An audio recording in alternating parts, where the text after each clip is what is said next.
you can't help but feel that this is just, once again, rhetoric that is trying to appease all sides, right? Saying that Israel will get involved, but there will be consequences. That's obviously, I mean, I think it can be assumed that there is some type of messaging to the Islamic Republic there that, you know, we are trying to stop Israel from getting involved, but that could change.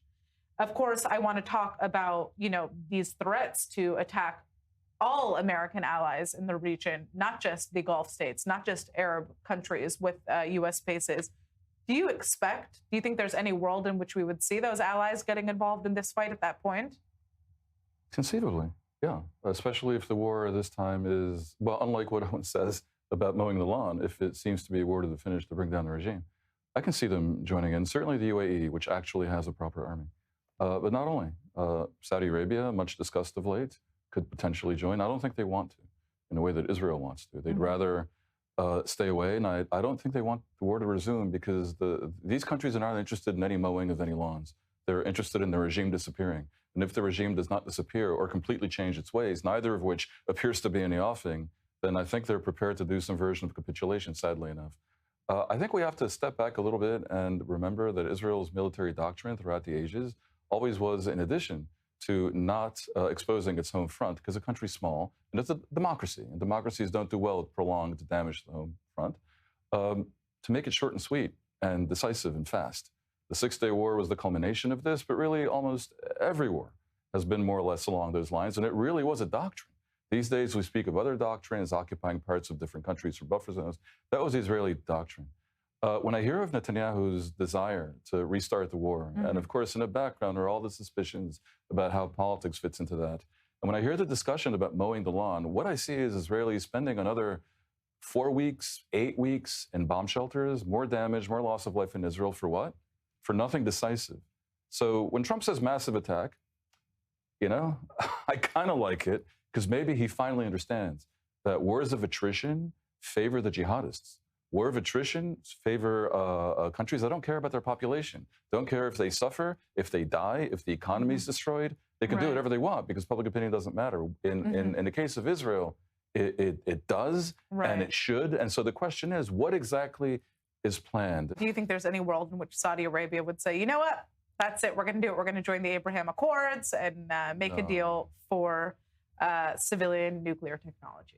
I would say the chances that Saudi normalizes with Israel without getting anything on the Palestinian front, because Trump made a statement, are about the same as Iran backing down from everything because Trump threatens a massive attack. No, there's a lot of sleight of hand here because in this process of nuclear collaboration, there are more than there's more than one binary bifurcation. You start the program, yes or no. That doesn't mean you have to do enrichment. Enrichment usually happens in other countries. And then uranium is mined elsewhere, Kazakhstan, enriched elsewhere, and then shipped to the country with which you're cooperating. And then even if enrichment happens, it won't be at a weaponizable level. And there's a question of whether anyone ever promised anything. Basically, Israel would have liked that entire process, if it begins at all, to include that promise, basically. And the U.S. basically threw that away. That type of thing attaches to leverage that the U.S. used to have, that we're not going to do anything nuclear with you at all, even at the minor level, which obviously can escalate over time, without normalization. And now they threw away that leverage, that card that they had, just gave it away. And this is an evidence of Israel's having been diminished on the world stage and its leverage versus America, in America taking into account Israel's needs. There was no way to pretty it up. That the minute the deal was announced yesterday by the Department of Energy, that was sad to see from an Israeli perspective. Now, when Trump says today, oh, wait a minute, it's not going to happen unless they join the Abraham Accords. Well, if nothing is going to happen, then that renders yesterday's announcement ridiculous. Because, so why did that happen? Saudi's not going to normalize. That's the fundamental question here. It's Trump. The thing that will not happen will be something else, will be enrichment. And the deal yesterday does not require enrichment, but it sets both sides on the road that could lead to enrichment. So diplomatically, it's a huge setback for Israel. Practically, is Saudi Arabia going to begin enrichment? No. And that's the thing that Trump can say will await normalization. The deal itself, could very well go through, and Trump will be able to square the circle by saying, I'm not letting them enrich. All right, correct me if I'm incorrect here. The Truth Social post that he said was essentially that there won't even be a civilian nuclear deal if there's no ties with Israel.